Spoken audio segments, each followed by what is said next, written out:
What's up, amigos? Commander Jaime here today. Today we're gonna do a Flagberg deck profile. So I'm gonna cover the deck list, some of the choices, some of the thought process, and also some of the mitigations that we had to make for this deck too, because it's the first set for this deck, and also come off how the right progression looks like and some key tips with the combo plays. So let's get right into it. Next Level Gaming has the new pre-orders for the Chibi keychains, and I definitely recommend them. I'm getting mine for Stokea and Genesis, and also for Valentine's Day they're doing the new playmat with the new Angel Feathers on there too. It's pretty cool with Gabrielle and some of the No-Seal on there too.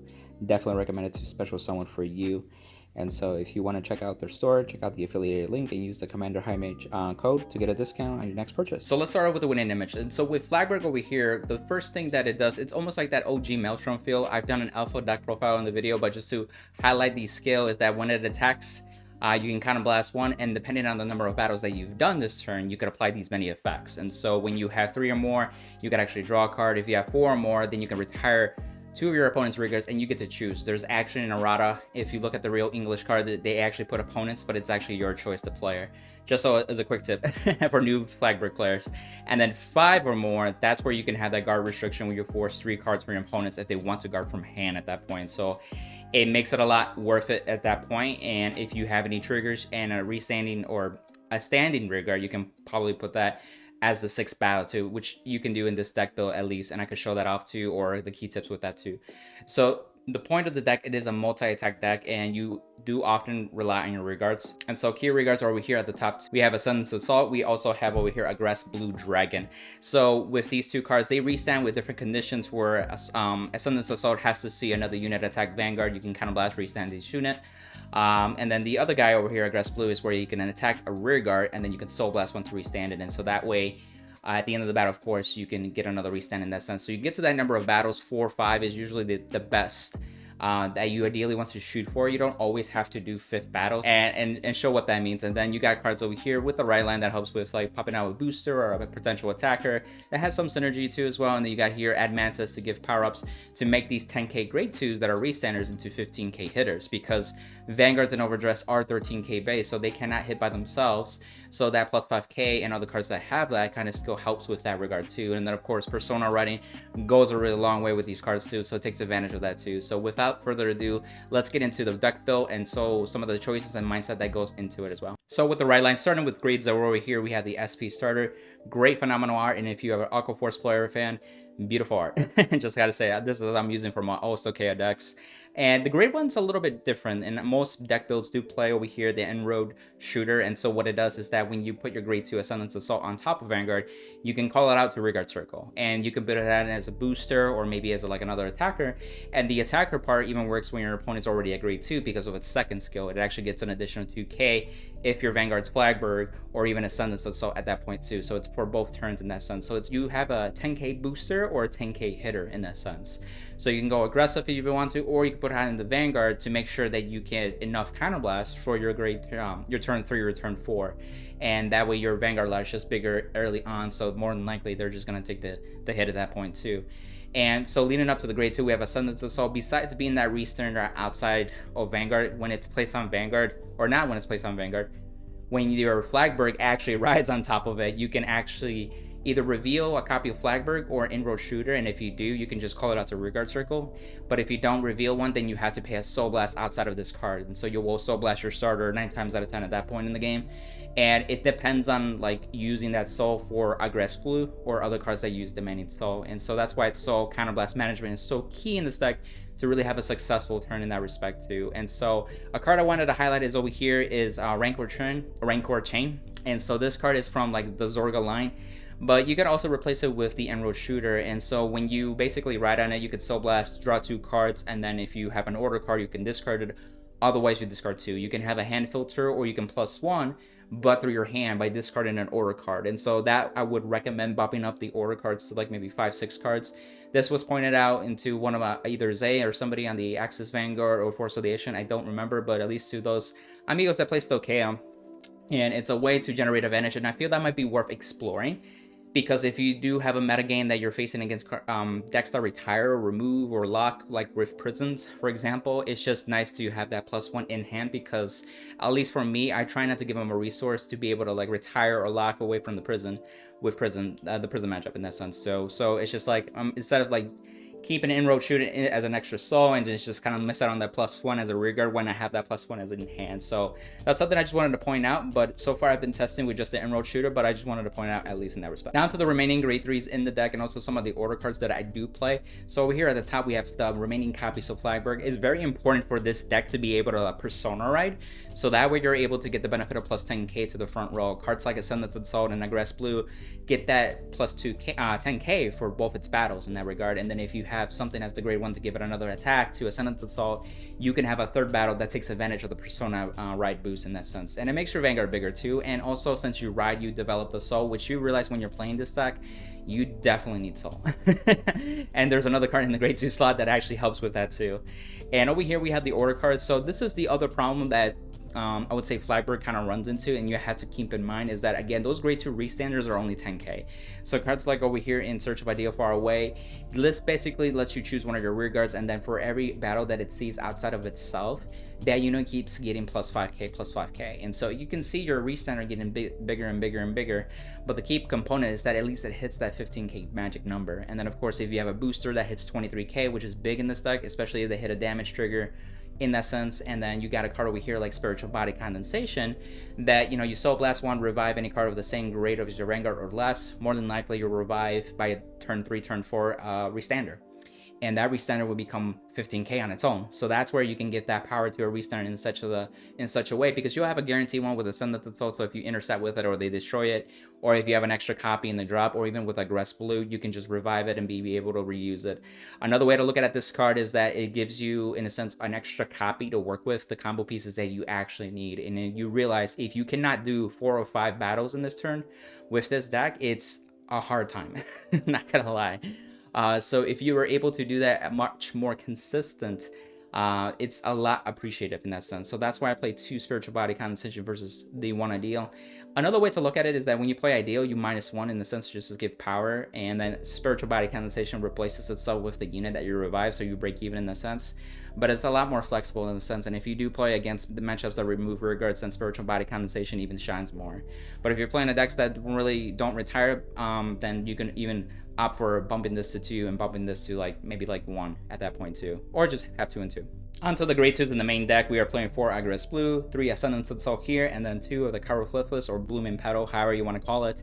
And so again, with these restanders, they're there to get you to the 4/5 battle, and so these are very key, so you want to maximize in that respect. So I already kind of talked about them, the importance of that. One thing to note, if you use 1 and 1, you have a balance of using Counterblast and Soul Blast. So if you use 1 Ascendant's Assault with an Aggress Blue, that's a Counterblast and a Soul Blast, and then if you have Flagberg using its skill, it's a second Counterblast in the sense. So you can moderate your resources with 2 Counterblast, Soul Blast 1 per turn in a sense, but you could do also 2 Aggress Blues or 2 Ascendant's Assaults in a sense. You'll just be spending more one resource than the other at that point, so just worth pointing out. And a card over here like Blooming Petal is really to be able to soul charge, and so this is a 9k, do keep in mind, so you may need to have a booster to actually hit Vanguard and also other rear guard units, but it's just that the ability is what's key. And so when you have no soul, you can soul charge too. That's all it does when it's placed onto rear guard circle.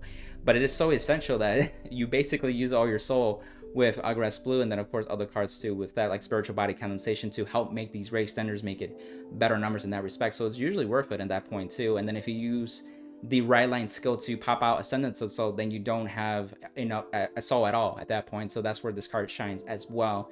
So you can use soul or at least other cards to build up the soul. So it just makes it a lot easier. I tried doing 2, and there were a few games where, man, I felt like a third one was actually necessary, and that's why I went to 3. So it's just be mindful of this resource management issue that we have to mitigate. Onto the great ones, we're playing 4 over here, the Prize Trident, 4 of the Mantis, we have 4 of the PG, and we have 2 over here of the Hybris Ray Dragon. So with the staples, you see Prize Trident and Mantis being there. Prize Trident is strictly for the resource management too. So what it does is that when your unit attacks and it's the 5th battle or more, you can put this into your soul and countercharge 1. So that's where you can actually get your counterblast and your soul up at that point with this card. And what's really cool, you can use it as a booster for your restander, so that way you can make at least 17k or 23k numbers when it boosts, and then it just goes into soul whenever that Flagberg attack attacks in that sense. And then you have Admantis over here. Admantis is just another card where you're already going to call a booster anyway, and then this card gives plus 5k to any of your units. That's where you can give, you know, Ascendance Assault and Aggress Blue that additional plus 5k, which is super necessary. And whenever you boost with an 8k, that unit is 15k, that makes 23, just to point that out too. So that even helps with that regard on the second attack as well. And we have the PGs because we do want to have PGs, and if we have less cards in our hand, then we could PG with one card in a sense. And then over here we have the High Burst Rate Dragon. This is a card that I feel like may not be necessary, and in fact I've been tempted to take it out. So what it does is that when it's placed onto a rearguard circle, you could choose one of your units, and then it gets the Red Tech skill. And that Red Tech skill is that when this unit attacks for the first attack at the end of the battle, you can Counterblast and Soul Blast when it restand it. So this lets you make anything a restander, or have a card like an Ascendance Assault or even Aggress Blue in a sense to restand again, so they can attack 3 times in a sense. So that's how you can get to the 6 attacks with this card. Do keep in mind it's Counterblast and Soul Blast once, so it's a lot heavier in this deck until we get something that helps with resources. Do use this, you know, when it's only necessary in the sense. Don't just try to use this like, oh, I'm going to use it just because I have the card. It may not be best to do it that turn, and you might want to save that Counterblast for the following turn if you know you can't finish them at that point. The reason that I mentioned that you can remove this card is that if you do play the Rancor Chain and have more order cards, this is where I feel maybe you can swap these for more order cards to go to 5 orders or even 6 if you want to move something else in that top of the point. So these are key aspects. Onto the remaining triggers of the deck, we have 3 draw, 1 over trigger, that is Stoicheia. We have 4 of the crit that goes into Soul, 4 more crit, and then of course the heal triggers. So we do want to heal essentially, so that's why we play 4 heals. We want to have some draw power, that's why we at least play 3 draws. The Stoicheia trigger is just, over trigger is a lot better in this deck too, so that way you get the draw, you get crit pressure, and then if you heal as well. And then of course sometimes that front power helps in that regard too, but of course you have 100 million, and depending on your attack patterns, the 100 million is already enough, and then just giving an additional power may not be so super delicious at that point. So it's weird with Flagberg too, because most of the time your Vanguard would be the last attack or second to last attack. So even if you use the Cray Elemental over trigger, if you give an extra 100 million to another Rearguard, they might be already attacked at that point, so there's no point. So just think about that. And then we have the new crits that actually at the end of the battle, they can go into Soul, and you can actually give a unit plus 2k. Believe it or not, that power is kind of short-handed because 13k is the magic number for Vanguards, and it only makes your grade 2 a 12k. So unless you have another 1,000 coming from somewhere, or it helps you make a different better number in that case, that's super helpful in that sense. But most of the time you just use it so it can goes into Soul. And so that way you can use cards like Aggress Blue. A cool trip, if you have no Soul and you boost this with Aggress Blue with attacking a rearguard, at the end of the battle both effects trigger. You resolve the crit trigger first, and then that way you can go into Soul and you can give the power to anything else. And then Aggress Blue can now Soul Blast that same trigger out to be able to restand, so you can get to that 4/5 attack much easier in that respect too. So that's another quick tip. Now to like the combo play, go-to play to think about when you go into Flagberg. So this is a typical play that you want to do. This typically takes 2 to 3 counterblasts depending on the resources you have. Usually 2 at this point, but you could also get away with 1 with Price Trident over here at the bottom right. And if you can do this on your grade 3 turn, there are 2 things to have in mind. Like, is it worth going to the 5th battle for Flagberg as the last battle, or have one of the restanding rearguards as to be able to take that in the sense.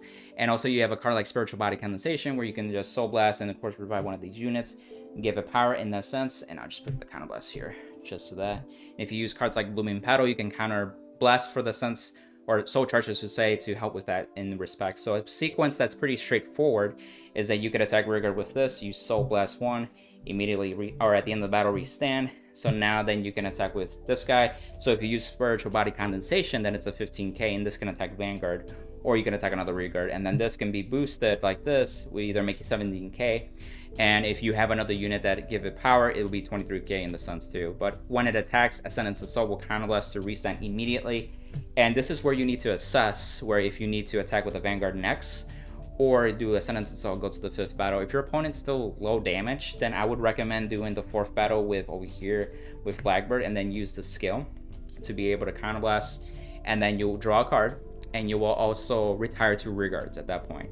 Any triggers that you drive check in the sense, put into Ascendance Assault, and because this is 15 plus 8, this is already 23, and if you have any additional triggers, that makes 33k in that sense too. So this is really, it's pretty straightforward, and then if it's the 5th battle or more, you can put this into Soul and counter charge. So that's how you can get your counter blast back. And depending on the sequence, if you did basically in the sense of this attack in 4th battle and then this attack, if you had only 1 counter blast in that sense, Sorry with that. I'm doing this on the fly. You can, before do Flagbird, you could do Prize Trident to put it into Saw, countercharge, and then Flagbird Counterblast to do the 5th battle. And now they can guard with, or they can guard, but they had to guard with 3 at the same time from hand. So it helps with that in that regard too. And that's the deck profile, amigos. I hope you enjoyed it. Honestly, these are the key things that you have to keep in mind. One of the tips that I'll say too is just be deliberate on what you call and actually commit to the field, because your hand size isn't as big compared to some decks, and so sometimes you may be blown out by the following turn if you cannot finish. It is a fun deck. It's like really literally like OG Maelstrom, like Aquaforce, and so I definitely recommend to any player that loves Aquaforce or like the aesthetics or wants to change the pace outside of Magnolia and Zorga. This is definitely something recommended. It's pretty cheap to build as well. The core is really cheap at that point, and keep in mind this is the first set. So, give it another set to give it some power boost, and we'll see with the next following sets how that looks like too. Well, without further ado, give it a like, comment down below, share with a friend, and subscribe. Bye, amigos.